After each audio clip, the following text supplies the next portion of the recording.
I read a great quote this week. Don't let your brain interfere with your heart.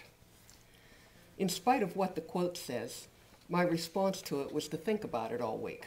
And I came to the conclusion that many of us do indeed think too much, especially if it's God and faith that we're thinking about. We Jews are a people who are known for our fanatical love of education. Our primary goal for our children, beyond shaping their character, is to educate them. We want them to approach life with a sharp mind that sees, ponders, and judges. We want them to be smarter than we are, to use their brains to achieve and to advance themselves. We want their thoughts to open up new worlds for them. So why then should anyone admonish us not to let our brain interfere with our heart? Right now, you may well be thinking that I am quoting an uneducated person who uses this line of thought as an excuse for leading an impulsive and irresponsible life. I'm not. The man who said, "Don't let your brain interfere with your heart," was Albert Einstein. If anyone else had said it, I probably would have ignored it. But why did one of history's most intelligent human beings warn us about letting our brain override our heart? Our brains are the center of our concrete thinking. It's where we take an objective look at the world around us. It's the processing plant for the barrage of information that comes at us every day. Our brain is an incredible computer, and we Jews value that. But it takes a lot more than that computer to make a human being out of us. That's where heart comes into the picture. We can dissect and define brain. We know exactly how it works. The heart and soul of a human being is a whole different matter. The feelings, emotions, and desires that originate there are often very mysterious to us.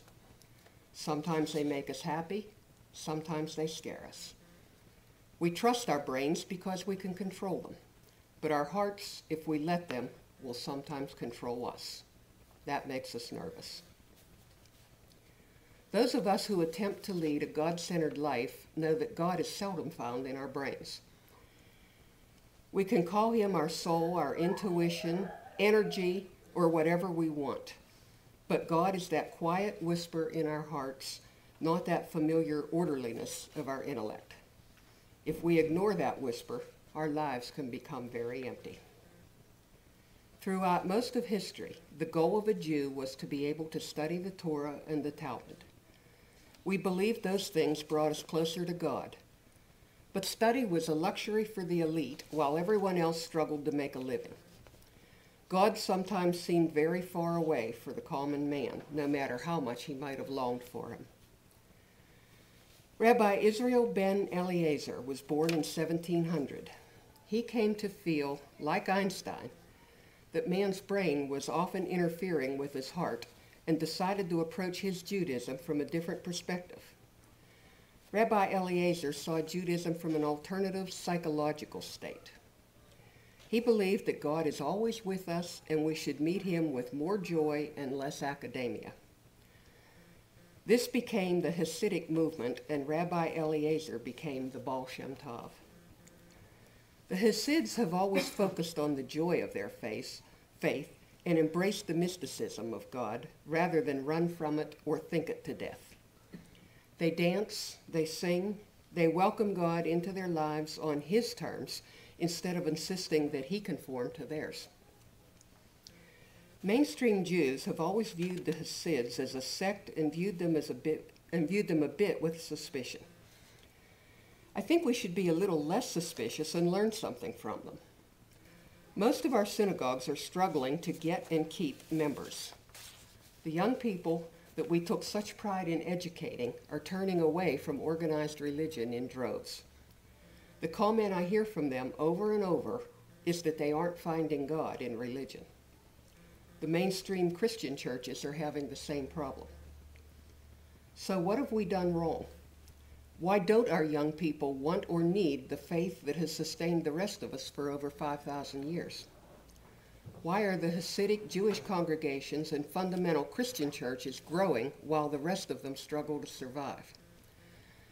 Perhaps Einstein knew what he was talking about.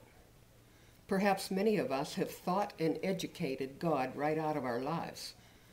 A teacher of meditation once told me that Jews aren't usually very successful at meditating because we think too much. We refuse to turn off the thought process long enough for meditation to work. Psalm 46, verse 10, contains the words, "Be still and know that I am God." We fight that. We don't want to be still and let God take over. We want to think him into whatever box we're comfortable with, and then once we succeed, we complain because we can't find him. We profess a faith in God, but how many of us are willing to give faith, to have enough faith to give God control? It isn't easy. We want to be in charge. That's how we were raised. Think, analyze, decide, be the masters of our own fates. Rely on ourselves. Sometimes it works. Other times we sit alone in the dark and wonder why the God we want to believe in is ignoring us. He really isn't ignoring us. I think he is hoping that we will go back to being people with hearts and souls that match our intellect.